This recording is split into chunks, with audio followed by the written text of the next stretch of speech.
Hey everyone, Joey from Bird Dog Off-Road Adventures here. Evan with the Adventures of Rogers and Henderson. Milton with Bareback Broncos. Awesome. Welcome back, guys. It's good to see you all. Bronco won't be joining us tonight. They'll be back with us hopefully in the near future. But tonight we have a special guest, a guy we got to know really well on the Rubicon, me and Evan, good friend of ours, or I consider him a good friend. I don't know, he might not consider me the good friend, but we'll see. Started his own YouTube channel here recently, so we're going to introduce him real quick. He is more known as Bronco Man 6 for Instagram and Derek and Monica Blanco Broncos channel. You've probably seen him on there. But his new YouTube channel is Broken Bronco Garage. So big welcome to Mr. Ed. Hey guys, thanks for having me on tonight. Thanks for coming. Pleasure is ours. Yeah. Awesome. Hey Ed, how's it going? Nice to meet you. Nice to meet you, sir. How are you doing? Doing all right.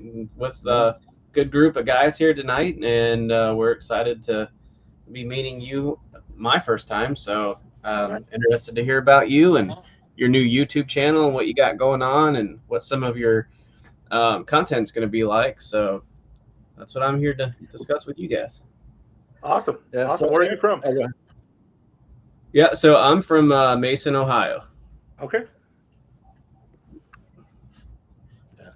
So Ed, real quick, do you want, for the people that don't know who you are, which I'm sure most people do that are going to be on here, but for those who don't know who you are, you want to give us a quick introduction of yourself?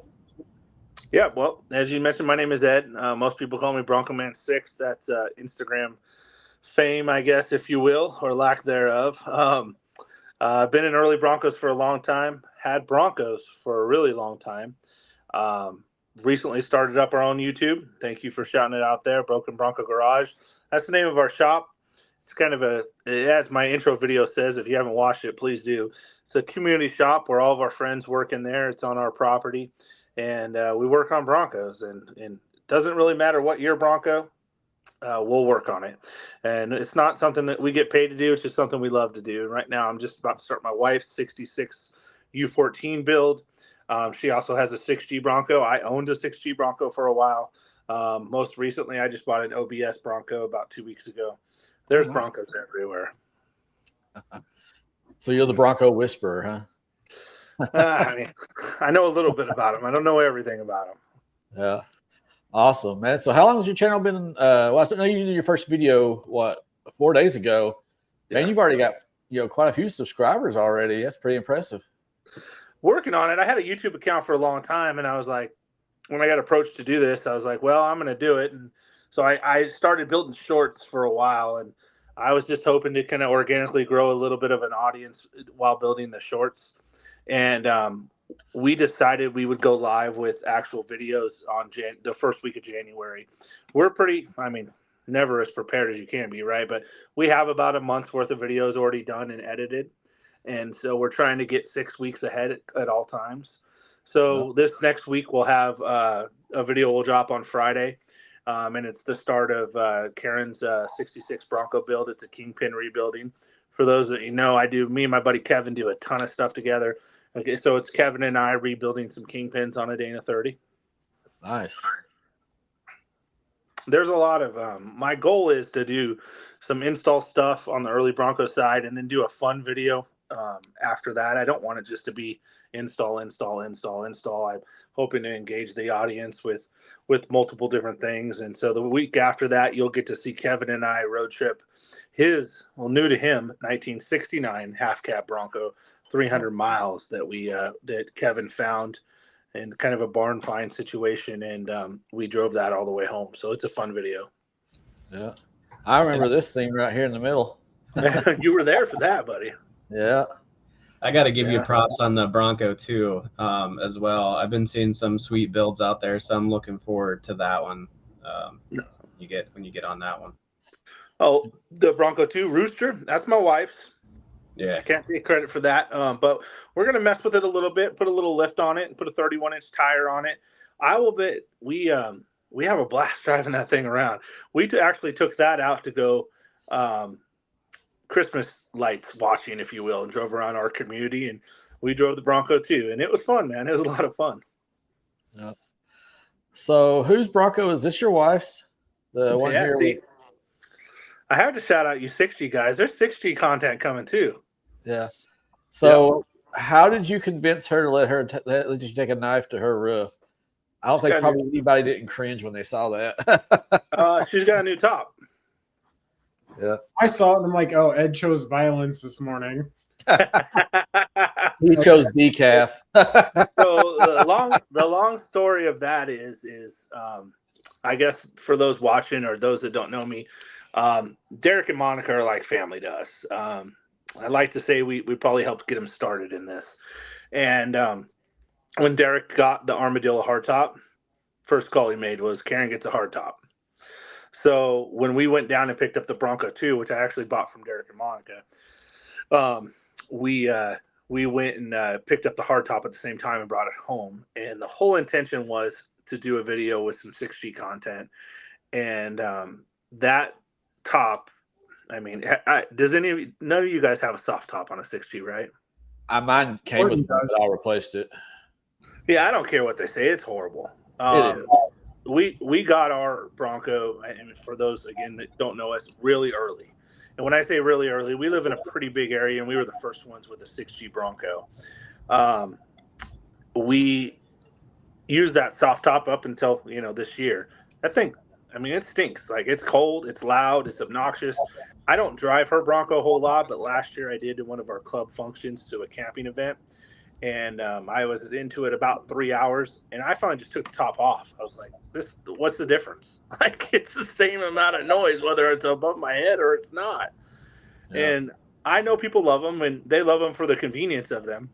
But I wanted to make a fun video, so that's my buddy John. John has 2 6G Broncos, and he's Velocity Blues on Instagram. And so I wanted him to be a part of the 6G content. He's also a really good body guy. So there you go. I wanted to prove a point that those things, I mean, I'll tell you the truth. We had a butter knife, and I just stabbed a butter knife, like just regular man strength, right through the windows. Like, I was like, this thing isn't really that good for it. I'm sorry. You missed it on this. Yeah. I mean, I think they've upgraded them since the first ones came. Mine's a 2021 as well. And I know mine sucked. I couldn't wait to get rid of it. And when I got the opportunity to get that Anderson's, I jumped at it because it was loud as hell, especially with the light bar. I mean, it was horrible. I couldn't have a conversation with somebody in the truck. It was that loud. Mm-hmm. So, yeah, I definitely agree with you on that. I'll give you a little hint. We did a decibel reading test, and in the video itself, you'll find that it's literally like 1 decibel different with the soft top on or no top at all. Oh, wow. Yeah, I'm not surprised. If you add the KC, like any of the light bars that have the round lights on them, so the light bar itself, at least for the KC bar, doesn't make any noise. But the difference that it makes is it makes the bars on the top rattle. Like, and when it's windy out, just tick, tick, tick, tick, tick. Yeah. Like the extra turbulence makes the bars rattle across where they mount on the top. That's not super noisy. Yeah. That's annoying. Yeah. So, yeah, that's Rooster, the Bronco Deuce, as I call it. Yeah. Deuce. Yeah, the Deuce. The Deuce. Yeah. That's the Bronco Games. For those that know about our club, that's the Bronco Games course. Got your Christmas. Yeah, there's the hardtop right there. Yeah. Very festive. Yep, Christmas parade. There's Kevin's turd. Is that antlers made out of cardboard, or what's it? How did he make those? Out of wood. It actually has a tail on the back too. It was really creative. Oh, wow. Yeah, I can see some like bolts or something there at the bottom of it. It's pretty neat. Yeah, if you look right there above the generator, there's a 81 bullnose Bronco in our club named by Ken. I feel like I'm talking too much here, but I'll tell you a story about this. Hello. We got this Bronco for free, Kevin and I did. So we get these calls for people that'll say, hey, we got these Broncos, well, you paid me for or whatever.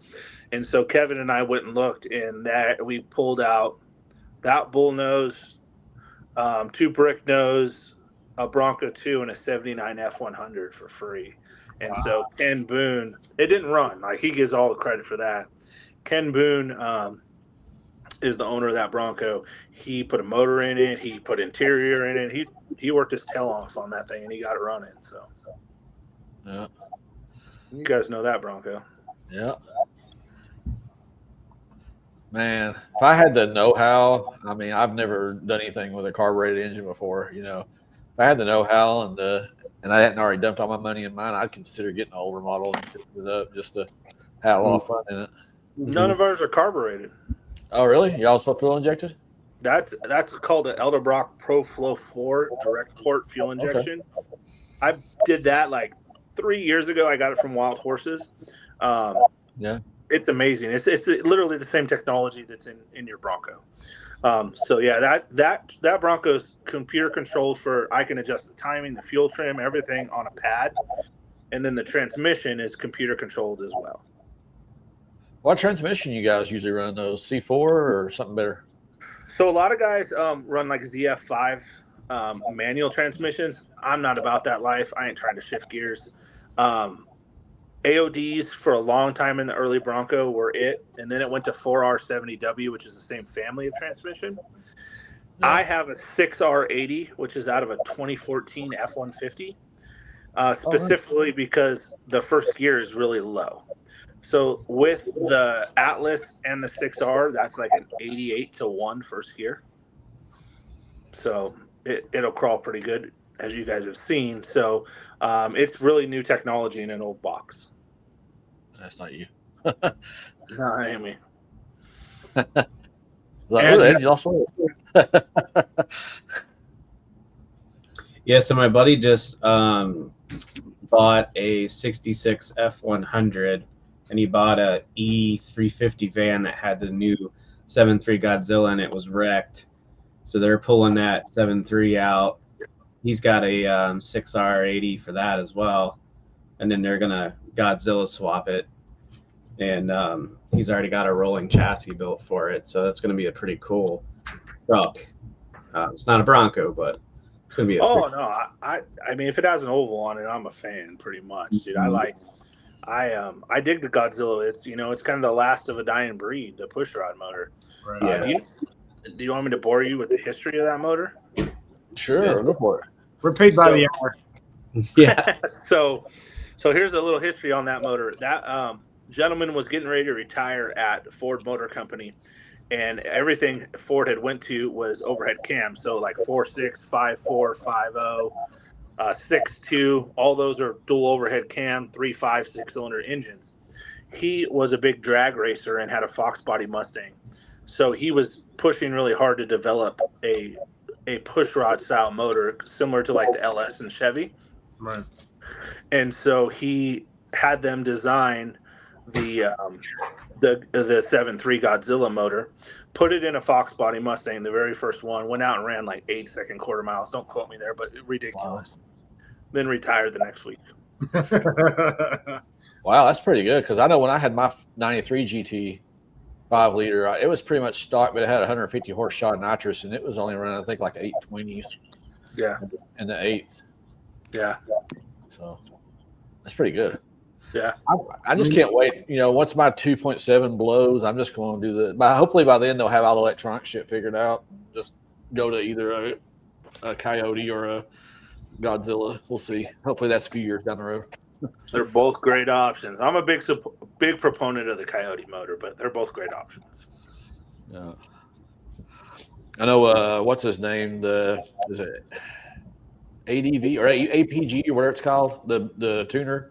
Yeah. The one that built Light Brights. He said on one of his videos that they got a kit that they've mastered the electronics part of it, and that they've got a kit coming out, and that of course existing customers would get the priority, but I'm kind of skeptical. I'm just like, I'll believe it when I see it. Isn't he involved in some lawsuit right now too? That's what I heard. I hear he's in big lawsuits with a certain hardtop maker, fiberglass maker. Well, I know Eric from Lone Star Ring and Pinion, he had the mapping down on the 7.3 for making the electronics work. Yeah. It'll be a popular swap for a 6G Bronco. The fitment of of a Coyote compared to the 7.3 is significantly different. The 7.3 looks like a small block compared to the Coyote. The Coyote takes so much real estate, Right. where the 7.3 doesn't. And the 7.3 makes great power. It's a wonderful engine. So I think it'll definitely be probably a more popular swap in the years to come, and especially when you can start getting them in junkyards. Right. Yeah, work vans, they're in all kinds of work fleet trucks. So once those things start to get wrecked, it'd be easy to buy them. I think my buddy paid $7,000 for the motor and the trans together, which is not bad. What year? I want to say it was out of a 22. So that's got a 10R80 behind it, which will be the new swap. No, so he got a different transmission. It didn't have the 10R80. He got the transmission, and so the guy got the motor, and he already had a 6R80 out of another project. So the guy just basically wanted to get out of the project and get some money back because the truck was sitting so long unfinished. So my buddy bought the whole package, so truck, trans, and motor. Okay, nice, nice. Which are the ones that are coming with the 10R 140 in them? Those are the 3/4 ton. Okay. Yep. That's good. That'll be a cool truck when it's done. Yeah, it's a nice one. Scott's We'll always just leave bringing that up there. supercharged 3. So that's his. That's once they get the truck together, he's either gonna go a Pro Charger or a Whipple. He's got a Whipple on everything else, so it just depends. He wants to see if he likes the truck first before he decides if he's gonna keep it. That's fun. That's fun. What front suspension is he putting underneath it? I'm trying to think. It's a tire complete custom build. I'm trying to find the picture here. I'm going to send them to Jody so I can show you. Here, I got it. Come on. You sending it to Facebook or Instagram? Ah, You want Instagram or Facebook? Facebook Messenger is usually better because I don't know if you can download it off Instagram. All right, here you go. Here's the truck. Right, got it. So I'll have to save it. My archaic technology, I have to wait for it to sync with my computer, my iCloud account. So it had a 460 in it before, and they pulled the 460 out. So Yeah. Got to put a lot of money in those to make power. Yeah. And the interior he doesn't like, so he's having that pulled as well. Nice. Big money project. Yeah, I mean, the 66 are a unibody frame too, so that's why they kind of did a bunch of custom stuff. They, C-channeled the frame, and it's got airbags in the back. It's a big money truck, you'll see. Nice. Can't take it with you. There it is. Pretty. That's pretty.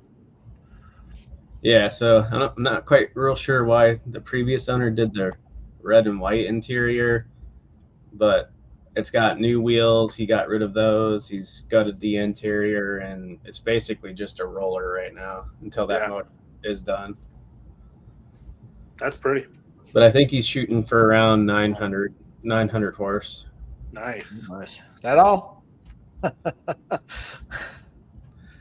Yeah. That'd be a nice truck when it's said and done. Yeah, looks pretty. We'll contact you there, Ed, when he's ready to sell it. No, sir, it's not a Bronco. We could put a Bronco grill on it. I just wonder how many of our viewers under 30 know what that is. And that is.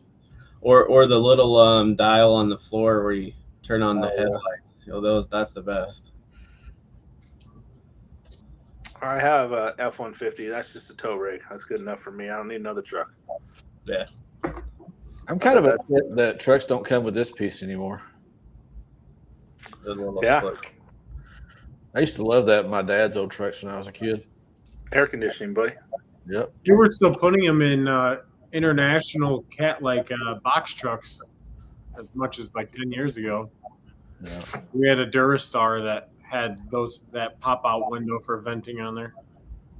Perfect if the guy that you're working with smokes. So. Yeah. Or has BO.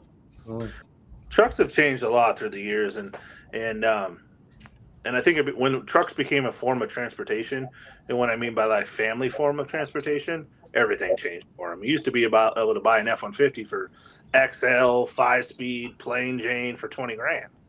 Oh yeah. And now, everybody, all people drive them. Your wife drive, women drive them, men drive them, and they're family rigs, and they're fancy and expensive.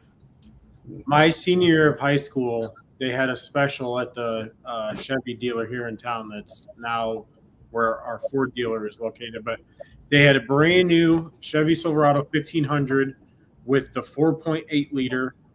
So this is 2005, 4.8 liter 4x4 for $12,900 with air conditioning and an AM/FM radio. Perfect. Mm-hmm. That's a truck. I bought my first F-150 in 2002, and it was the 5.4 Triton, brand new Lariat.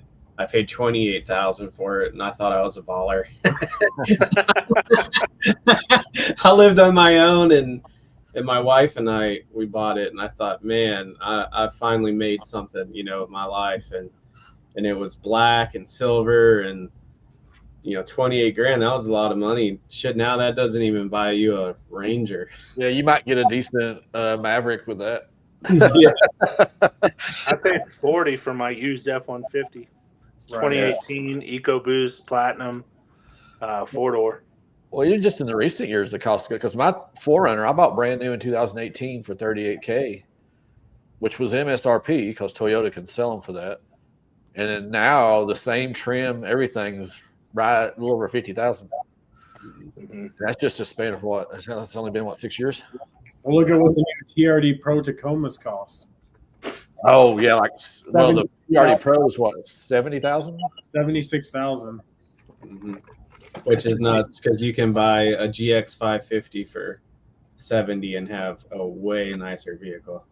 Hell, you can get a Ranger Raptor for what? If you get it bare under 60. 59 with the gas guzzler tax. Yeah. What's a GX 550? It's a Lexus. The new Lexus Land Cruiser. Yeah. No. If you can find one that they haven't put ridiculous markup on. Yeah.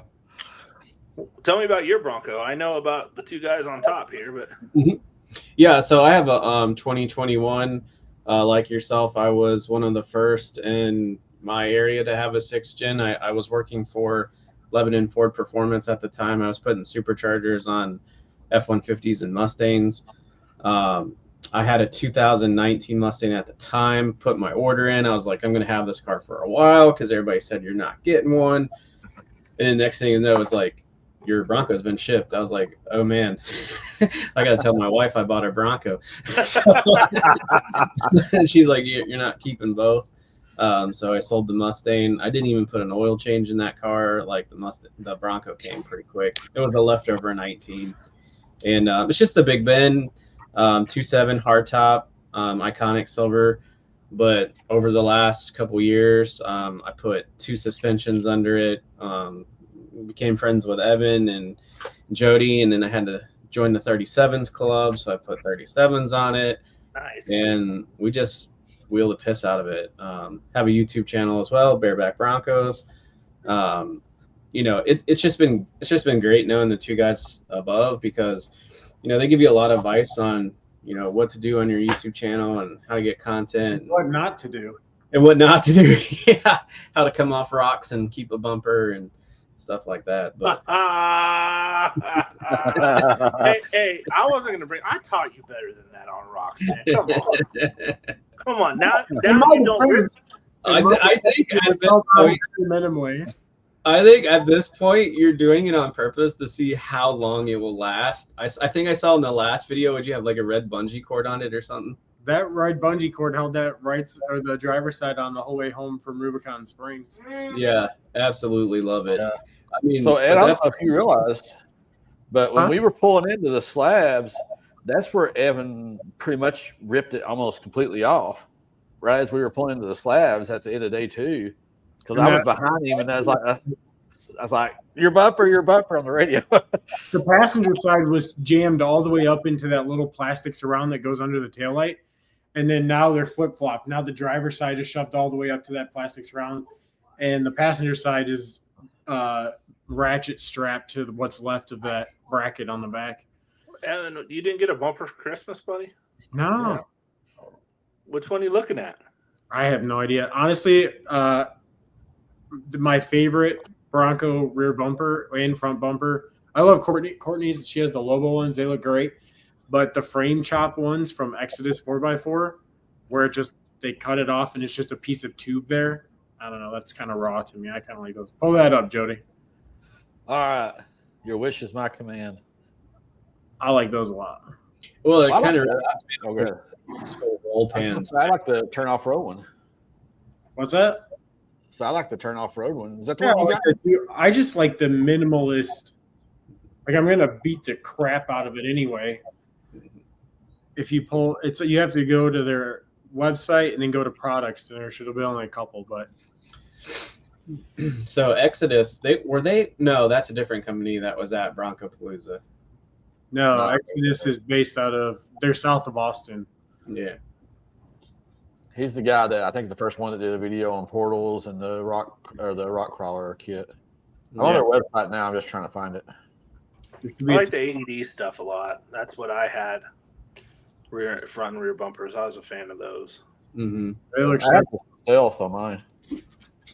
Yeah, I haven't shopped 60. Honestly, at work we're a rough country dealer, and I did look at their website the other day at their rear bumper, and I think it actually looks pretty nice. It's actually, yeah, it is a sharp looking bumper. Yeah, especially for the price point. Well, I mean, like what we've learned, because Courtney's has a couple rough country pieces on it. I mean, if you get it, they're so cheap. Take it, have them sandblasted and repowder coat it, and you'll be good for a while. Mm-hmm. Here you go. guys Ed. deal with that rust a lot worse than we do. That one. Okay. Yeah, that's pretty sick. Yeah. I wish they would have like made that more like a hook in. Like, why does it need to go out? There's nothing really. I feel like they could have gave themselves a little bit more ground clearance, but I like the skid plate on the back. Now go to the matching front bumper, Jody. Well, can we look at this in a little bit more? Yeah, Jody's gonna go to a firm and order real quick. I'm a firm guy. Evan does. No, I'm happy with my stealth. If I was going to upgrade rear bumpers, I'd go with the Expedition one with the tire carrier. Mm-hmm. It sets up pretty high. I wonder what is that the RTR or turn off road one? I wonder. No, that's I think it's the same as what Scott just said in the comments. I think that's Allied Off-Road. I think that's their tailgate system. Or Bo knows Broncos, I guess. So he had to cut the rear brace off then. Oh yeah, they do. So they do the frame chop in shop. So no more rear sensors. So I don't have sensors anyway. I have a base, dude. Oh, nice. Yeah. He ain't Mine like was- a My snoozy crash guy. detection thing has only gone off once when I had a leaf blow in front of the Bronco. It's not a terrible price No. with skid plate and front bumper for $1,800. It's minimal. You know what I mean? It's super simple. Shit, give me some pipe bender. Give me a 1800. I'll make you a bumper. I'm in the wrong business. I'll chop your frame. Right out. I got a sawzall. That ain't no problem, buddy. Yeah. I got You some want duct chop tape. it, I'll man. help. Come I'll on help. to the garage. We'll chop the hell out of that thing. Yeah. Power coating it's a little bit more, but of course that's to be expected. Yeah, I'll come back up there, Evan. You can take me back to that steak place we ate at, and I'll help you cut that. I'll help you cut that frame. I cut I think we should have a pre-Bronco Palooza bumper building party. Yeah, and you Tell me gotta about fly. your- You gotta your fly Bronco earlier, so you can make it this year. No shit. Damn Microsoft. Tell me about your Bronco Palooza. It's an event. I'm trying to think what to compare it to. I don't know any of the events up in your area, but we have it at Hemlock Ford every year. It's the second. It's gonna be the third year. Third year. Yeah, we've been averaging about 150 Broncos. I think I had 140 the first year, around 140, 150 the second year, if I'm not mistaken. It's a 2-day event. We do the first day is mainly like a car show type environment at the dealership, and they clear the dealer lot off. So there's tons of space. We have some of the vendors. I know Max Slider was there last year, as well as some of the other ones. Huge raffle. We had a ton of prizes. The first year, we thought we weren't going to have time to get rid of all of them. It's a pretty big event. We have a live DJ. Cool fact is that the first year, I don't think that, Evan, correct me if I'm wrong, they didn't have an extension cord or something, and we ended up having to plug the DJ into a Ford Lightning. Oh, we didn't have to. They wanted to. So Okay. the DJ and all the bounce houses were ran off of Ford Lightnings. Yeah, that was pretty cool. And then the second day we have the off-road. We have an off-road excursion. Evan, I think, pretty much leads. And then we have more of a scenic drive that goes out goes west of Chicago, out toward towards the Quad Cities area, toward Galena. For people who aren't looking off-road but just want to get out and do a long drive with other Bronco peeps. And I'm trying to coax Scott into coming up from Texas. So I told him that if he makes the drive up, the third unofficial third day will be at Silver Lake Sand Dunes. Oh, nice. Yeah, there you go. The trophies are so big. You Yeah, have to put your top down. they're huge. Yeah. They're huge and heavy. They're all Sorry, Evans Courtney. parts. Sorry, Courtney. I'm not a very enthusiastic person. You should jump on here if you. Where is Courtney? Yeah, where is she at? She's upstairs. She's the brains and the beauty of Rogers and Henry. Brain, beauty, and strength. She picked that trophy up all by herself. Yeah. So She's the new impressive. the trophy of 2025 is going to be Evans' rear bumper. There we go. Do you get early Broncos there, or is it basically a 6G? No, No, we haven't. Go ahead, Jody. No, I was gonna say you go ahead. No, it's all every Bronco. Yeah. We have some classics. It's mostly 6G, I think. And, I didn't get to go last year, so I can't speak to last year. But the first year, there was majority were 6G, but there was plenty of classics and Bronco sports there as well. Yeah, I mean, last year, like that whole right side was all second through fourth or fifth gen. So I mean, there was quite a bit of participation there. Yeah. And the raffles were great. It was hot. Let me see if I can find it. So we had trophies, obviously, for first gen specifically, but then also I'm trying to find the link. Courtney's got it. When we first got our Broncos, there was a father-son duo in town that had a pair of older Broncos, not early Broncos, but like one was a 90s and one was like a late 70s, I think. And so father-son duo, they each owned one. One had a 4.0 something, had a stroker motor in it. But Courtney saw them at the car wash. She's like, "Oh, that's the Bronco Godfathers." So like she would always call them that to their faces, and I thought I got to kick her out. But the dad ended up passing away, and so we gave the son. He brought both Broncos out. They had the front row spot of honor this year, but they have some beautiful older Broncos. Let's see if I can send Jody the picture. Was that the red and white, or the red and white one, or the? It was black and orange and then gray. Oh yeah.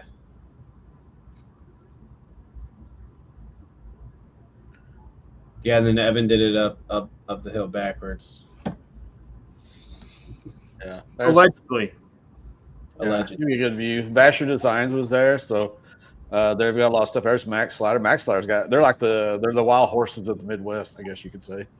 They probably don't off-road. I don't know if they off-road as much, but they got a lot of classic stuff.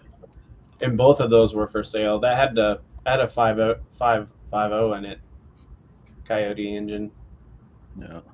Yeah, they build Broncos. I don't think they do parts like that. But yeah, I've seen their stuff. It's clean. It's real clean. Yeah. And they're based in Illinois. I think they're down closer to Springfield. But yeah, there's the Godfather and Yeah. son's truck.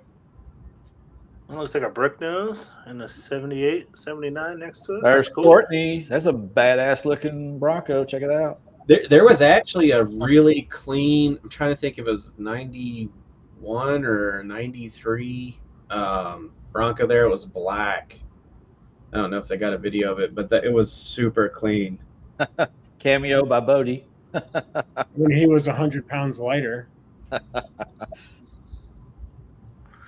No, So you guys, what was your trophy? Best Overland, I think. Yeah. No, that was the medal. Didn't you get a different? I got it. Hold on one second. Yeah. hey, any news on those early Broncos we talked about?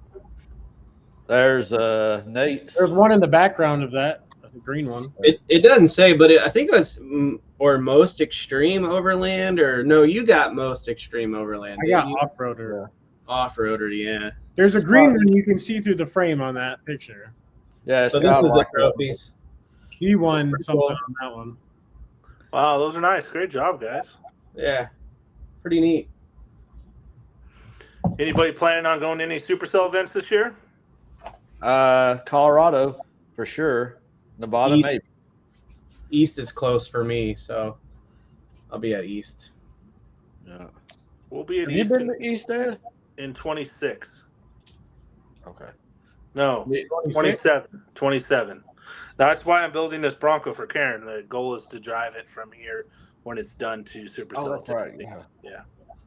Yeah, you'll love it. It's got a ton of classic Broncos. I think it's about 50-50 there. And keep in mind, I know last year I was there. I think it was close to 1,500 Broncos, and it was about a 50-50 ratio from classic to new. I love them all. You know that. Obviously, my heart's always going to be with early Broncos. That's my thing. But speaking of early Broncos, did Courtney get one yet? Not yet. What the heck, buddy? I know. We had a conversation. I pumped you up. Do you want me to fly there and buy those things for you? Kinda, yeah. So actually I was I was a little bit further west of there today for work, of that exact spot that I called you about. And there I passed a third one. Well, technically it's a fourth, but it's a third one that you can see clearly from the road. But this one was black with a black hardtop and chrome around the windows on the black hardtop. So that'd be Raven Black, and Evan should build his super awesome wife an early Bronco. Courtney, I agree. I mean, you know how I feel about this. I talked to you guys about it the whole time we were on the Rubicon. So. If it's really Raven Black, that's cool, because black was not a common color they came in, or at least they're survivors, I should say. Right. Oh. Anybody need Dior? I hope they pay well per ad rates. Well, we skipped it, so you aren't going to get any revenue. Thanks, Sorry. Wait, my early Bronco money. Yeah, come on, man. That's cool. Yeah. I love hearing other clubs. Obviously we have a couple events a year too out here. Oh. We got the Bronco games coming up in a month and a half. Yeah. And then our Stampede's Memorial Day weekend. So lots of work going into that. So a special shout to Mr. Steve, if he's still in the audience. He needs to come upstage this guy next year. Show him who the true Raptor is. Air Raptor, I should say. Scott, if you come up, I will make a trophy for biggest idiot. Ouch. Damn. I don't know you, Scott, but I don't know if I've met you or not, Scott, but damn, this room's tough on you, buddy. Oh, he asked. He said, is there a trophy for biggest idiot? If so, I'm a shoe-in. I said, if you come up, I'll make you one.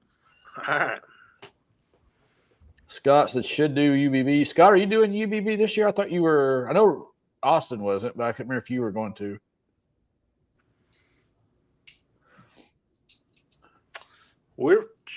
Right now we're like 50-50. If I do come, I'm just gonna bring the 6G. Yeah. Well, I'm definitely going to be there. But it's like, we got a ton from the Arizona group. We have like 25 Broncos coming. It's really I mean, you guys have been there. It's a wonderful event. It's just turned into a 6G type Bronco event. So we got one of them. So we'll probably roll that up there if we go.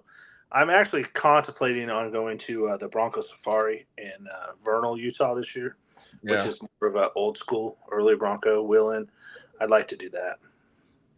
I don't know. But think about the United Bronco. They're very limited. There's only so many rigs you can do there, so there's only so much growth potential. I kind of wonder if maybe if they were at some point maybe do like 2 different events, one for the classics and one for the 6Gs, or maybe do them back to back or something. Maybe. I don't think there's enough early Broncos that go to that anymore. So I don't think that's really. I just got to go and run the shoot for the Bronco channel. So yeah, there you go. Shoot. Assuming your intermediate shaft is still intact, right? Man, I haven't really I've willed it once or twice hard since then, but not much.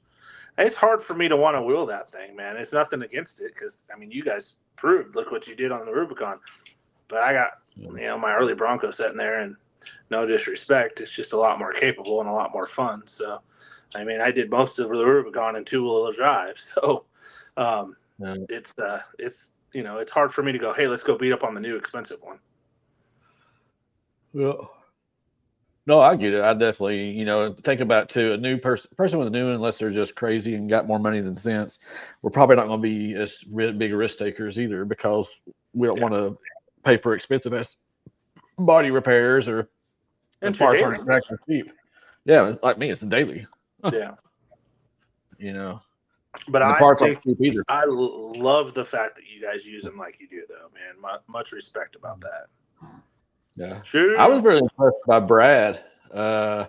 Brad and what was Mean Green? What's his name? I can't remember. Don. And who was the other guy that had basically, I think it was a stock 4-door Cactus Gray? Jeff. Yeah. Those 3 guys really impressed me because they were pretty much bone stock. I mean, I know Dan had some aftermarket wheels, but they were the same size as factory, and he didn't have a front locker, dude. And he killed it. Those guys did a great job. Yeah, no, after the first day, Don really did a great job. He did. And Brad just he trusts. And, as you guys learn, trust in your spotter. And, Brad and I, we go back and forth a lot, but it's all out of love and respect, man. And I know if I tell him to do something, he'll do it. And he's good. I'm proud of Brad. That was a big deal for him. He didn't want to come, and I was really, really proud that he came and he did what he did. So. Well, yeah, but he met his trained soulmates there. It's a good thing he did go. I'll never forget that conversation for the rest of my life. Like we are sitting around a fake fire ever talking about trains. Yeah. Yeah, he's funny as hell. He's a good guy. So United Bronco. What else is coming up here soon? After that, I don't know. I guess Supercell as far as Bronco specific events, but I'm sure there's other. Ed, have you talked any more to the guys from that Bronco Sturgis rally? I talked to him today. It's funny you bring that up. Do you want to meet there? Because I had messaged them after we talked, so that would have been October 18th is when we did. Close to that is when you were on the first time on the podcast. So I messaged them, and they messaged me back a few weeks later and said September 25th, 26th, 27th, and 28th. You want to meet there? I mean, that might not be a bad idea. Yeah, so I talked to him. I had a pretty hard stance with those guys. And probably a little bit not fair also. I'm just pretty loyal to Bronco Driver and everything they've given to the Bronco community for a lot of years. And so, as new events pop up and new people come into the community, which I'm all about, I just hope that they respect those guys because these aren't new. Most of these events aren't new. They're just new to you guys or 6Gs. Yeah. And when they were really trying to compete with them and then saying, the biggest event in the Midwest, this and that, I'm like, come on, guys, like, don't do that. I mean, have a little respect. Their Mustang event is insane. I'm a Mustang guy too. I've had a lot of them, and I've been to their Mustang event. It is spectacular. And I have no doubt that their Bronco event will become spectacular. I just don't want them to compete. So we did talk today, and they did tell me it's the last weekend of September, and that they've actually reached out to Tom at Bronco Driver, and they're kind of coordinating it to make sure that they don't. And I said, great, we will support you. I mean, Right. we have 150 plus members now right here. They're 10 hours away from that place, Right. or 13 hours, whatever it is, but that we could really promote and try to get to go there. And if they're willing to move it as they said they were, then I'm really interested in going. And there is some serious wheeling there, like serious wheeling. So that interests me also. Yeah. Yeah, I know whenever we were initially playing the first Bronco Palooza, we were trying to be respectful because at that time, Supercell Wisconsin was in early July, and then the Sand Dune takeover in Silver Lake was the first weekend in August. So we were trying to get in the middle so that way we didn't interfere or try to pull from either one of those events, because those events are pretty big events too. And now it's gotten to where there's so many events. It's hard to navigate, to try not to, step on anybody's toes, so to speak. But Man, there's not PTO. Yeah, no kidding. What you just said. I think that there's enough regional stuff going on now where if there's, like, for example, our Stampede is Memorial Day weekend. It doesn't matter if there's one in Illinois or Texas. We're not having the same people coming to these things. I think we might be the only club that does a true winter event with the Bronco games. Right. But with us in the Stampede, I work really closely with Wild Horses to make sure that because their event's the week before ours, and we cross over a little bit with that.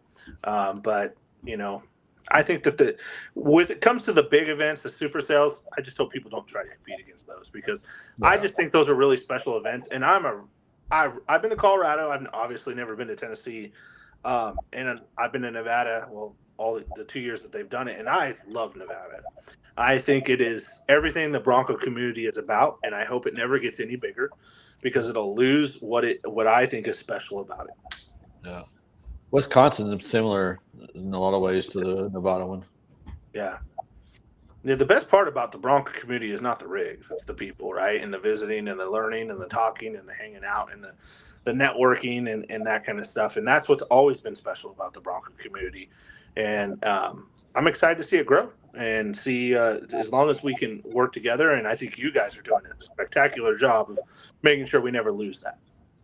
Yeah, the Supercell East got pushed back, I think, a week or two from the original dates. So it was always the weekend of my birthday of the 16th, but I think this year it's the 23rd.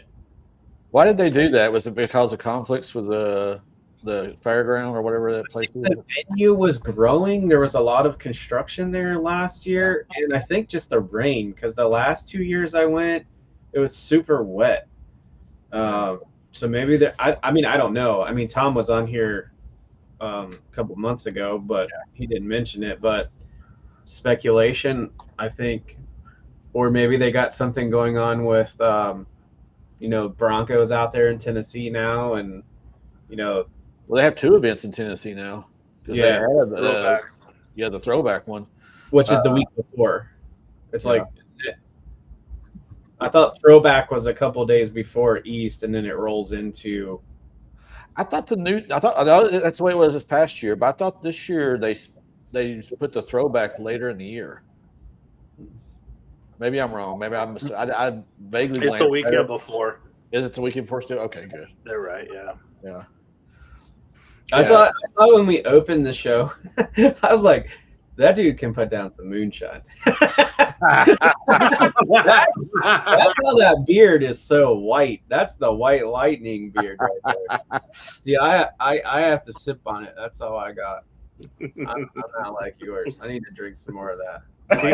We can get you some Northwest moonshine. You know what it is? It's called H2O. Oh man, that's funny. Pretty funny. I guess Rob's in the comments. Hi, Rob. I don't know you, but he's saying this year the throwback is in September. I was told it was the weekend before, but I thought I remember seeing it was later in the year, because I thought that was kind of weird, because I know the Bronco Stampede and Jeep Stampede and Pigeon Forge, which is close by, is later in the year too. I don't think they're next to each other, but I do remember seeing that. But yeah, because it's kind of interesting. Well, see, the good thing about them moving Supercell East back is that I don't think it competes with the More Expo anymore, which is another huge event, which is open to every make and model, but it's like probably one of the bigger overland events out in Missouri. Because I know there was a few times when I still lived in Illinois, I thought about going to that, but I didn't because I wanted to go to Supercell East. So that might be a good thing for those who want to do both. I don't know. I don't see. I mean, I love camping and getting out there, but I don't see paying $300 to go to a show and camp. I mean, I would love to go to that, but if I'm going to spend $300, I'd rather put that in gas and go out and wheel somewhere. That's just me. I don't know. I'm not a huge fan of the expos. Are you LLC yet, Milton? No. I was about to say you could possibly write off on your taxes if you were. I don't know. Mm-hmm. I've looked into it. That'd be a business expense for advertising. Right. Yeah. I need to look into it too, just to see if there's any tax benefits to it or not. Isn't there a reel about this? Like, who writes it off? I don't know. The write-off people? Oh, what was it? Y'all ever watch that show Schitt's Creek? Yeah. Whenever they were having a That's conversation about the reel is made from. It's a Yeah. write-off. Well, write-off of what? I don't know. Well, who writes it off? The write-off people. who pays for it? The government. I don't know. It's just like he doesn't have a clue. It's funny as hell though. Oh man. No, but I did. I mean, for content, like Ed's going to be shooting content. I would like to shoot more content, but I was telling Evan before, like a lot of times I don't get the wheeling content. Like I go wheeling a lot, but I don't get the content because jumping in and out of my rig and like trying to help people on the trail and like I just don't have it. But I did find out I wouldn't try it on the Ray-Ban smart glasses with the cameras in them. Your insurance company will cover those for eye care. Really? So I'm going to be getting a pair of those I bet Ray-Bans. you can use your FSA on it too. Then. Mm-hmm. Yep. I'm due for an eye appointment. I'm gonna have to check that out. I have to meet you. I have to talk to you offline about that. Yeah. So the guy at LensCrafters was pretty badass. I told him what my situation was and why I wanted him, and he's like, "Yeah, man." He's like, "Get the transition lens." He's like, "That way, like, you know, if it's sunny out, you just get out of your Bronco and it's good to go." And you know, if you're shooting content inside, because like a lot of times I do other product reviews, so like trying to set up a camera above my desk, or you know, now I can just have my glasses on, look directly at it, free up my hands, and the audio is inside the glasses, and it downloads to your phone through Meta, like right off the bat. So no more like USB stuff to worry about, no more memory cards to fill up. It just keeps rolling. So Y'all are getting way too damn techie for me. and I'm not sponsored by Ray-Ban. I would love to be, but I'm not. But for y'all out there who are making content and looking for new technology. I have a when it comes to off-road, I have a rule for my channel. I am not shooting any of it. So I don't mind being in other people's videos and helping and doing all that, but that's my fun time, and I'm going to do a lot of other stuff. But when it comes to off-roading and stuff, I'm going to leave that to you guys. There's enough people producing that content already, in my opinion, too. So Yeah, but I would be real interested in those glasses for other reasons, like doing install stuff or working on an engine or something along those lines. That would be really convenient.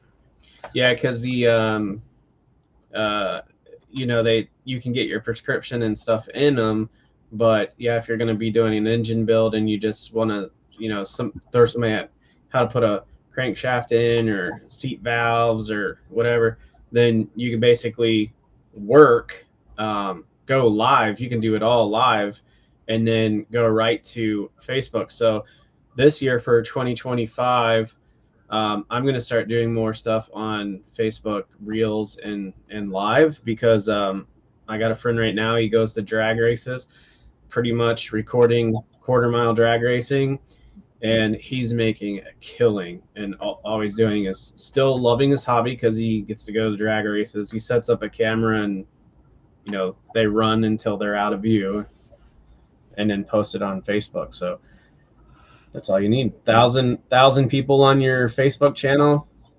You can have 1,000 friends as long as they're clicking on your reels and liking your content. You can get paid for it. On Facebook. Facebook.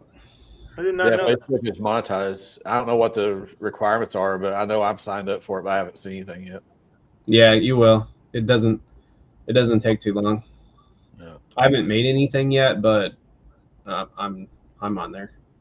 I know when Instagram was still trying to compete with TikTok before Congress passed the ban bill, they would give Instagram's a lot. Instagram's 10,000 followers, not 1,000 minimum. Yeah, but now now it's 10,000 followers, but beforehand, like a year ago or more ago, if you posted reels, you earned on views. Because I remember I would get some checks every now and again from them. It wasn't big, nowhere near the money I put into my rig by any means, but it was just like a little here and there. Scott just said there's a group working on facial recognition, so you can actually look at people and get their info. That is way too much for me. I'm too old for that shit. I don't want that, man. I'm all about the YouTube and I'm enjoying it, but there's a line for me, and that's probably a little much for me. Why would you want that though? I don't. I'm pretty sure Ted Kaczynski. Yeah, unless you're stalking somebody or a predator, I don't know why you'd want that. Or unless you're pissed off at a healthcare CEO or something. I don't know. Video's getting shut down, Jody. Thanks. Yeah, you went there, Jody? Well, I'm just saying, why would you want to have glasses that does that? Well, especially like for off-roading videos. I wouldn't need that. Talk about Scott's comment with the facial recognition. I think Google Glasses came out with that first because doctors were supposed to be able to use them and then have, other 3 doctors online trying to give you a diagnostics. I mean, this stuff has been around for a long time. Hell, there's traffic lights that can tell who you are because I got 3 tickets when I went to Courtney and Evan's house. Wow. Well, I just know that, they were able to, in the Avengers, that's when I was following Courtney and Evan to Badlands. Did they get one too? How?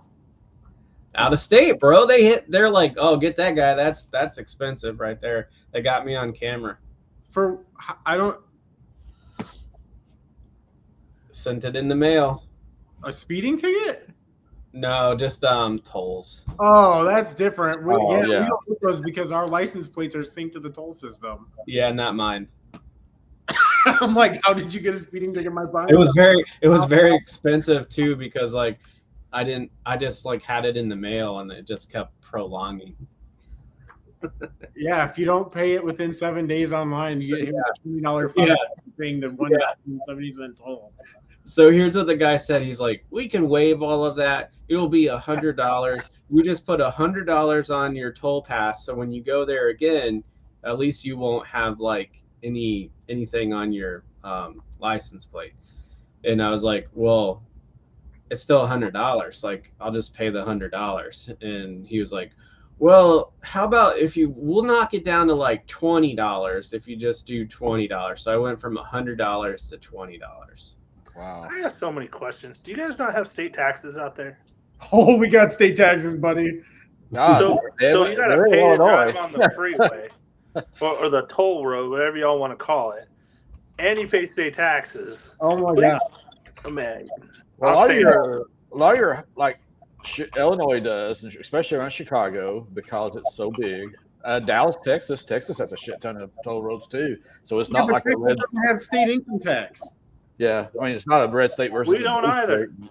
Yeah, I don't. Well, see that's the thing here is Tennessee and Texas, the first 2 states I lived in, didn't have any sales or income tax. Washington doesn't matter. Yeah, Illinois did, but Arizona does. But Arizona's about half of Illinois. And we don't got no tolls. Rob, Arkansas, buddy. You can keep Illinois. I'm sorry, guys. I went to Chicago. That's the only time in my life. Hold on. You can get me. I know where you're going. I literally took Karen to the desk, and I said, hey, we want to have Italian food. We're in Chicago. She's like, there's a wonderful place that's a block away. I said, oh, wonderful. So I started to walk. She's like, where are you going? I'm like, it was winter, but we had coats on. I'm like, I'm going to walk to the restaurant. Oh, no, you can't walk. I'll never forget that. You can't walk. It's too dangerous. So I'm like, man, I'm from California originally. I don't know about this, but they're like, yeah, no, like 4 people got murdered in that building over there last weekend. I'm like, You know Wow, what? what part of Chicago were you in? where's that big convention center downtown? McCormick. McCormick Place. McCormick Center. Yep. Yeah. You know what Chicago's nickname is? Chirac. Oh, I'll be honest with you. I lived there for 7.5 years, and I never once felt threatened. Because then again, I didn't go hang out in the bad areas either. Yeah. But we had to park down there, that same area, to when we went to the Bears game, and never had any issues there. We would eat out. We ate out in downtown, and we'd walk along downtown. Now, if you just go off the beaten path, but you have that in most cities. Dallas had the same situation. So, hell, even Knoxville, Tennessee. I can remember there were bad parts of town there. You just didn't go to. You ain't getting shot in Spokane, bro. Not for that. No. Never been to Spokane. Been to Well, Seattle. don't get me wrong. There's some ghetto spots, but our level of ghetto is your murder rate this weekend in Chicago will be more than we've had over the last year. I promise. Oh, yeah, it's probably about 3 times, or probably about 10 times bigger city too. Oh, Chicago, of course. Yeah. So Illinois has a 5.3% state income tax. It has the highest property taxes in the country. And we have the tolls. Yeah. The toll road was established so it's only on the main arteries through Chicago. The rest of the state doesn't have tolls. The toll road was supposed to pay for all the road repairs for the entire state because of how much traffic goes through Chicago. That made it for like 25 years, and they said, well, we're not managing it well enough. So they sold the toll road to a private company that pays the Illinois Highway Department a share of the profits that the toll road takes in. And the instant that they sold and said, hey, you guys are in charge of it now, this is how much money we need to get, they tripled the tolls. Yeah. And the roads still suck. Yeah, I know Texas had that too. They contracted their toll roads, at least in the Dallas area. When I lived there, they did that. They had contract them out to private industry. You're in Ohio? I liked Ohio. Ohio's nice. Yeah, we it's cold as hell right now, but yeah, Ohio's got some pretty places. I mean, just like any major city, there's areas downtown, Devil's Backbone you don't go to, over the Rhine you don't go to. You can go through there some parts of the day, but it's just like any major city. But Cincinnati's booming. I live in Mason, so it's pretty nice. But I mean, like, my biggest complaint about living in Ohio is all my family lives in Austin, Round Rock, Bee Cave, Marble Falls. And then all my friends either live in Arizona, Chicago, Kentucky, like farther Kentucky and Tennessee. So, I mean, for me to go anywhere, it's 6 to 8 hours to go hang out with Hey, Scott. people. Scott in Texas. Yeah. Hey, Scott. Call me in July when your windows are sweating, bro. Yeah. Yeah. They're supposed to be getting some weather this week. Yeah, they're going to get some Friday. We all got it, man. Listen, I can complain too. Like, Seattle runs the state of Washington. Washington is 2 distinct states. And there's a mountains in the middle of, well, more towards the coast, as we call it. And Seattle, because of the population, runs the state. And so it's Derek, if you're watching this, you can't be texting me if you're not on here, big dog. That's not fair there, Mr. Bronco. Anyways, we can complain about that for sure, no doubt. We have, every state has their issues. I just can't do the toll road thing. If I live somewhere there, I guess I don't got much of a choice. But that would frustrate the hell out of me, man. It would be So fun. Portillo's is good though. Like I went to Chicago for work before I went to Evan and Jody's and Evan and Courtney's house.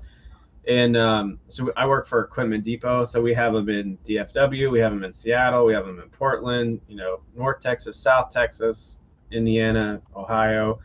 But that's how I got to go to Courtney's house and go to Evan's house and go to Bronco Palooza because I told him I was like, hey, I'll go up and visit the branch. So I stopped off in Rockford for the day, got paid to go up there and pay my gas. There you go. Then went to Portello's for lunch and then Bronco Palooza. Yeah. They didn't cover those tickets for you? No, because I was in. If I would have been in an Equipment Depot van, it would have just the tolls would have just clicked off. But I don't think they would have liked me taking that to Badlands too much. Yeah, if you had your LLC, you could count those tolls cost off. There we go. What does the LLC run? About $25-$30? It depends on what, I don't know. I'd have to find somebody that you've done one before. There's all these companies that it's kind of like trademarks. They'll all these online companies. You know, kind of be wary of which ones are real and which ones are scams. Yeah. Well, plus they got that crazy back and forth nonsense for the end of this year with the ownership verification form or whatever that they were using to crack down on money laundering. Yeah. But you had to, because Courtney had to file it for her photography business. So like the court ruled, yeah, you have to file this. And if you don't, it's a $580 per day fine for not filling it out. Wow. And then so what Civil Liberties Union sued and they said, okay, we'll hold off. Now you don't need to do it. Then the court reversed the stay on it. Then you did need to do it. And now they're back to not needing to do it again. No. So if you don't actually make any money on your YouTube channel, I don't know that I would go that route. Yeah. I mean, I don't know if it's enough for that for sure. For taxes, I don't know. You know, my Bronco's almost got 75,000 miles on it, so maybe if I was buying a new one. Well, I think I'm not mistaken. Somebody, it might have been Corbin that told me that you could write off not just your YouTube expenses, but like some of your parts and stuff, and maybe some of your camera gear. I don't know. That stuff. It's way beyond my comprehension. Is that a piano behind you, bro? Yeah, it's a fake screen. Oh, I wanted to hear you play. I didn't mean to call you out like that. I just realized there's a piano. I'm telling you, bro, I get on that piano. There's about 3 of you probably get naked if I have to get on that piano. He's like sniffing his teeth. Yeah. I use a fake screen because I'm in the shop in my basement where I have like 3D printing stuff set up, and it's non-attractive back there. So. I apologize. I didn't mean to call you out. I was like, this dude's got a big ass piano back there. Yeah, that's why I was inspecting the screen pretty hard there for a second. That's all this money laundering. Well, that's my crib. I'm just, humble. Cribs edition. I don't like to gloat on my grand piano back there. My baby. Good on you, bro. Yeah. Yeah, Scott's not joking about the people driving in Texas, man. You'll get run off the road if you're not doing faster than 85 miles an hour. Well, I think that road he's talking about, Scott, is the one from San Antonio to Austin, that side road, the Texas Autobahn is what I used to call it, where the speed limit's like 90. Mm-hmm. I mean, that's downtown roads in Austin. If you're not doing 90 miles an hour, they'll honk and shove you off the road. That's most big cities. Knoxville's that way too. Damn, if you ain't doing 70 and a 55, you're getting run over. The average traffic's probably more like 80 and a 55. Man, I had my cruise control set at 65 miles an hour on I-80 all the way out to freaking Colorado. Hey, something real quick, and this for Milton and Evan. I've noticed just now, I had my injectors cleaned out probably like a month ago after oil change. My MPG shot up half a mile per gallon, 0.5. Change your plugs; it'll even get better. Yeah, I was like, damn. I wasn't expecting that. I don't use premium fuel because it's too expensive, and I don't see any. I don't either. Massive input on it, especially with the newer technology in cars. But I mean, it's on a stock tune, so it's probably going to adjust the timing anyways for the type of fuel that I'm using. But I am pretty regular on my spark plugs because it's turbocharged. But yeah, and I mean, even those are getting expensive. Yeah. I I noticed see a Panda, Panda had the spark plug, the NKG or what is it called? NGK or something. NKGs. Mm-hmm. Yeah, they've already got them NGK. gapped, and they have them, I guess, setting lower, colder, Yeah. specifically for our vehicles. They sell them, which, if I understand, that's the same brand that supplies Motorcraft theirs. That's what I was told, but I don't know how true that is. I see a big difference running premium. Like Courtney does it, and I do, and I get like 3.5 miles per gallon better than what she does. Yeah, I never With run premium, to be honest with you. 37s and a tent and everything else that I have loaded on mine. Mm-hmm. But we both have the Scott, force. I drive. Scott says he drives 80 plus, and even in school zones. They got to Well, that catch. big- Okay. I was gonna say, with that big Raptor, he probably just has a few speed bumps. Now Scott's is the 512 Raptor on Instagram, right? The white one. Yeah. Yeah. Okay. MPG. Do you think the new Broncos will be much like the EcoBoost, where you should be changing turbos at 150? I think so. Yeah, I run a shop for a living. For No, those that know me. I think so because I mean, like I said, I worked for Lebanon Ford Performance for a while, and we were building all of those vehicles. I mean, the turbo is very small. I think it'll seize up at some point, or the input shaft will break. I mean, it's not. If you look at it, when the Broncos were coming out, everybody was joking, and rumor had it that they were using the same turbos that they were putting in Subarus, which were very small, Warner turbos. So yeah, I mean, you probably don't know, but these guys know, but I've got my third letter from Ford to get my motor in March. So the end of first quarter with the valve problem. So it's a complete motor. It's not just a top end build. So I'm hoping that includes turbos and everything. So I'm pretty close to 80,000 miles. Wow. Yeah, so we always tell our customers in the shop we run, hey, fact, if you got 150 on an EcoBoost, you need to at least start planning for turbos and manifolds. So I would assume that these Broncos will be the same. So well, and on the manifolds too, there's a couple of performance guys already building manifolds for them. So I think you have one, don't you, Jody? Well, I don't. I have the Boomba racing spacer, but what I was going to say is Full Speed Motorsports, which is here in Phoenix. That's who I bought that radiator off of. Yeah, they have kits out already for the F-150 EcoBoost, and they told me when I bought the radiator when I was down at their building that they were releasing. They were working. They work with these companies. They worked with CSF on the radiators. They did testing here in Arizona for them, and they're working on. They work directly with what's it called, Borg Warner. Borg Warner, and they work directly with Garrett. So I noticed that because I get their email marketing stuff, and I noticed they had two options that they were offering people for the F-150 EcoBoost. One was the Borg Warner, which is pretty much the same performance as stock, but it's supposed to be more reliable, is the way they advertised it.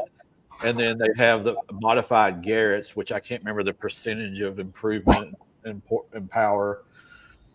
But yeah, they're doing research R&D on the Bronco upgrades as we speak.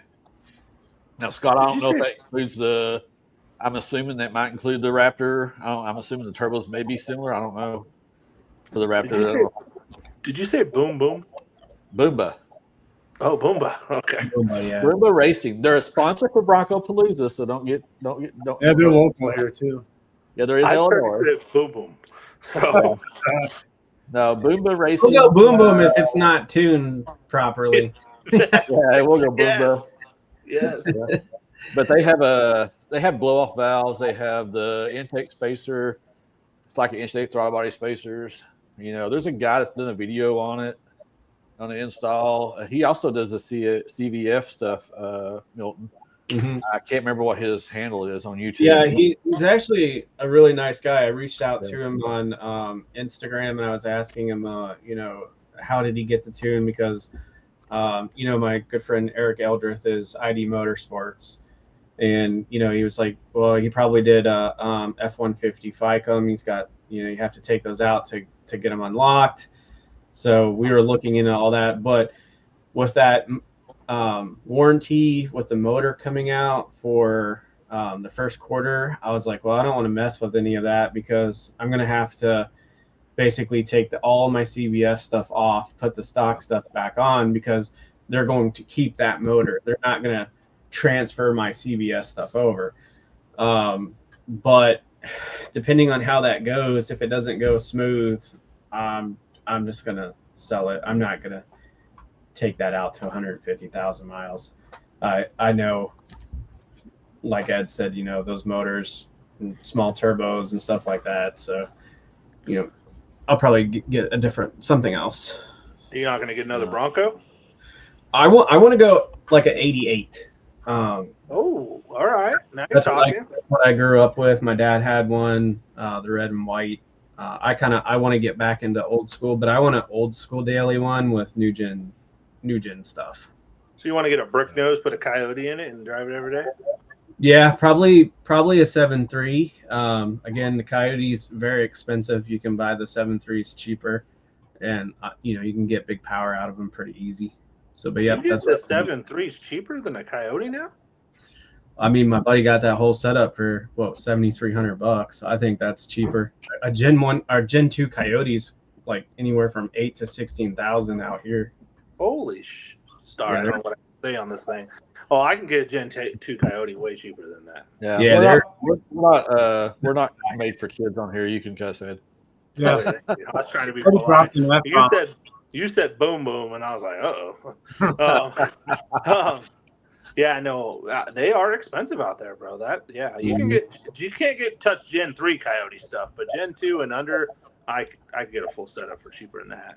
Well, Gen 2 is actually where it's at. Like I don't want a Gen 3 or the new. I don't want high and low pressure injectors. I don't want I don't want to deal with double throttle bodies and all that bullshit. Like, you know, give me a 2013-14 Coyote motor. I know it's good for 900. You can put some internals in there and you'll be all day long. And that's enough power for a Bronco anyways. Well, I mean, we're just building a stock Gen 1 Coyote, and that's plenty of power for a Bronco, too. Let's be honest. Especially for my wife as a driver. But I picked up, we put a Gen 2 Coyote in a 55 F100. We call him Pops. He's like our dad. And I think all in, we were $3,000. Mm-hmm. So, yeah, that's OBS. Who's that? The Lightning Bronco wasn't that the same time that they had what they were calling the Lightning Bronco? Who's that? Red? Lightning Bronco. I never heard of a Lightning Bronco. It's just SPT, right? Well, they had SPT F-150 Lightning. Yeah, and it was just a different intake manifold on a 5.8. Yeah, that was only 2-wheel drive, I believe, wasn't it? It was, yeah. They were cool, but I mean, they weren't. I mean, all these '90s Ford stuff, like the 5.0, 5.8, they're so heavy, smogged down. I mean, those are the engines we've been putting in early Broncos forever. The engine in the Old Man right now is a '94 F-150 5-liter. Once you get rid of all the small crap, they actually can run pretty decently. But I mean, so those are 351s, right? They came 5.0. Well, in the OBS, you could have got a 4.9 6-cylinder, a 5.0 302, or 5.8 351. The OBS I just picked up has a 5-liter in it with 300,000 original miles. Oh, nice. Wow.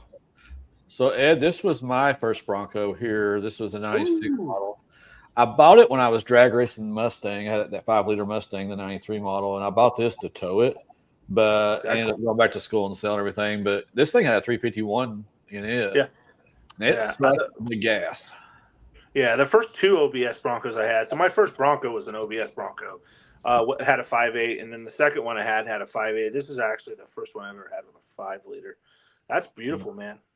Yeah, the only thing I really did to it, this bug shield here, I bought a clear one and scuffed it with sandpaper and painted it with color match so it would fit in. Yeah. Yeah, see my license plate that I had, the Tennessee license plate. Yeah, I like those 351s, and then they put the 408 strokers in them. And they're pretty solid. I mean, there's some 408 stroker builds out there that, you know, have that pre-runner type suspension on them. I mean, I'm even interested in something like that. Yeah. I just want to keep that motor build tradition alive in the United States, and it's just calling my name. I just want one so bad. I dig it, man. If you need any help locating that kind of stuff, I can be any assistance. I'm sure you got it. Yeah, for sure, man. Please reach out, man. I'm a junkie. Desolent makes some awesome stuff. They're expensive though. I've looked at their suspensions, and you're like $8,000 to $14,000, but they're top end. You ever seen the OBS or No BS OBS show that they put on in Oregon? Mm-mm.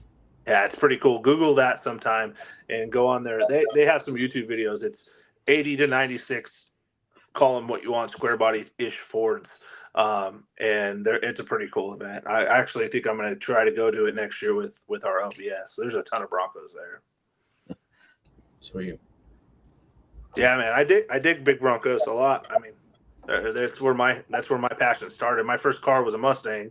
My first truck was a Bronco. So, and it was a big Bronco. I couldn't afford an early Bronco at that age. So,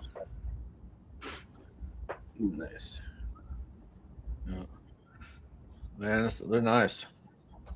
That one I had, it was so roomy. I mean, it was based off F-150, but it was just so roomy inside.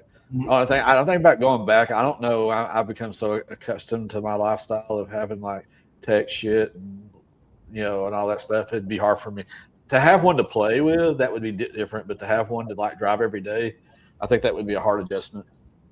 No CarPlay, Oh, you can get CarPlay, but I love it, man. That's actually my favorite thing. If I could just drive the old man every day, I would. I think, and I mean, I'm 45. I'm not that old. I get it. But the older I get, the further removed in my own life I want that stuff. And I'm old school, I guess. Mm-hmm. Well, you gotta keep in mind, I live in a big city. I have to rely too much on Apple Maps or Google Maps. Yeah. To get around. Yeah. Well, guys, it's getting late for me. Yeah, I'm going to jump off here. Ed, it was super nice to meet you, man.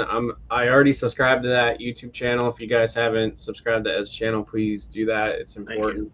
I know he says he's going to not focus on all the off-road stuff, but the engine build stuff is cool. Keep that dream going for the rest of us, man. Thank you for that. Everybody else in the comment section, it was nice chatting with you guys tonight. Miss Courtney, have a good evening. And Evan and Jody, I will see you bros later. Absolutely, man. This is a pleasure to meet you, man. Thank you. All right, Mr. Ed, take care, buddy. I love your piano. I'll play it for you next time. See ya. See ya. Now, am I the only one that snickers a little bit? Because I did it earlier too. Whenever somebody says Mr. Ed, you really snicker if you knew the truth on that one. I love it. That's so funny. Because I was like, I said that at first, and after I said it, I was like, wait a minute. That sounds kind of weird, thinking of the old horse show. It's a horse. I like Broncos. Yeah. Yeah, I mean, obviously, I guess I should clarify. I'm going to go off-roading as much as I can. I think you gentlemen know that about me. I don't think I want to film it, for my channel. I just think that there's enough channels that so emphasize on that. And I think that people are really going to dig the video with Kevin and I, just taking this old ratty early Bronco and beating ourselves, getting home in it, and doing stuff like that. And I think that people will, a little bit more, if you will, roadkillish. I think that people are going to enjoy that stuff. And obviously, we do a ton of work out there, and I have enough install stuff that I need to do. So I'm hoping people enjoy it. And if they don't, that's okay. We'll keep doing it anyway. So we're like a vlog almost. Yeah. Yeah. There's just leave that stuff up to Derek and Monica. Yeah, no, and they're great at it, and I'm proud of them for it. They can, if you want to go willing and get video, or Evan and Courtney. I mean, look at what they did. I mean, I'm still flabbergasted Courtney walked that whole damn trail. Still a little disappointed she wouldn't ride with me though. Yeah, she's in the chat. She'll answer for that. Scott had a 71 Bronco, 350 horsepower, 302, and 3-speed Duffy floor shifter. I believe it. I believe that, Scott. You still got that? Or did you trade? Don't tell me you traded it for a 6G. No offense. Don't hate me, people. I love the 6G Bronco, too. I own one. Oh, that's cool. You guys coming out west again? When am I think you guys willing? Well, I'm in the West already, man. In the Northwest. How's that? Maybe we could meet up in California again sometime. I think Be about about that halfway. South Dakota, man. What do you think, Evan? I think that'd be a good trip. I think we double checked. I think Courtney has that weekend blocked off in her calendar as far as weddings go also.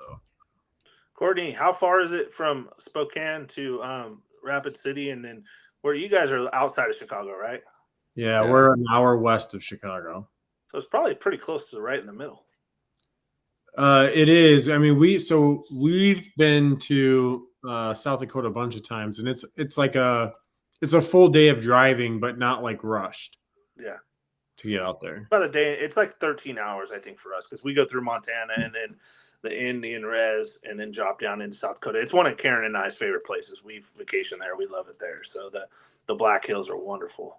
Yeah, we're big fans of like Custer State Park and all that. Yeah, that would be a blast. Yeah, it says it's 12 hours from here. Yeah, that's what I just looked up on Apple Maps. It says 12 hours and 866 miles. Well, I think we should try to plan that, and then all of us meet there, and then maybe if I can make it work, I'll tow the old man there with the OBS, and then I can just cruise around in the OBS on some of those drives, and then go beat the hell out of my Bronco on the rocks. Hell yeah! Damn, it's 18 hours for me. It's a drive for you. Almost 1,200 miles. It'd be a 2-dayer. Oh man, Scott, I'm sorry to hear that, bro. We need to get you a new one, man. Get you another early Bronco. Yeah, quit spending on that Raptor. Evan and Courtney might have one by then if Evan just gets off his tail and goes buys his wife one. Yeah, man. When's her birthday? 2 fucking weeks. That's why I'm going to Disney, Jody. Hey, Courtney, I got to hook up Jody here a little bit. Can he get a rear bumper if you get an early Bronco? There you go. So I love, Ed's a good negotiator. Yeah. Not really. I paid for both of them. What are you talking about? She never tells me no. I'm sure she doesn't. See? He can buy both for sure. He can buy both for sure. See? Wow, look at that. Yeah, winner. Oh, Lordy. Well, I think I'm going to hop off here too, gentlemen. I really appreciate you guys having me on, and thank you for the promotion on the new channel, and more importantly, for the support off camera. You guys have been great, and it's so appreciated. And hopefully, you guys, I'm really proud of the video I put out, we're going to put out Friday. I have too much time in the editing on that one, but learning Premiere Pro from nothing has been a challenge. But I think we're getting better at it each time, so I'm pretty stoked to put out the next one. So yeah, we look forward to it. We'll check it out for sure. Yeah, everybody, if you hadn't already, please check it out. We got a screenshot here, Broken Bronco Garage. Subscribe. You also hit that alert button. That way, whenever Ed and his friends hit the alert button, Jody. I said that. Yeah, but you got to do it. Where's that? Oh, up here. A bell. No, not the one. That's the bell. That's subscribed. What are you doing? Subscribed. Personalized. All. What does that mean? All. Here, we hit all. There we go. Well, thank you. Yeah, so you all know how to do it now because y'all walk me through it. Jody was saving it so you give the demonstration. Yeah. Well, I'd be surprised if you all have mine alerted. So I do. I'm not going to lie to you. I don't, but I will tonight. All right, everybody in the chat, everybody watching this later, you owe it to Ed and the rest of us to all hit that subscribe button, hit that alert button too. Because that way, when this man puts out some good content, he's going to. He knows his shit. So, make sure you subscribe. Don't miss out on any of the fun. More to come. Yeah, thank you guys. It's always a pleasure. Hit me up off camera, this week, and maybe let's talk about planning that trip, guys. Seriously. Absolutely, man. All right, everyone. Peace out.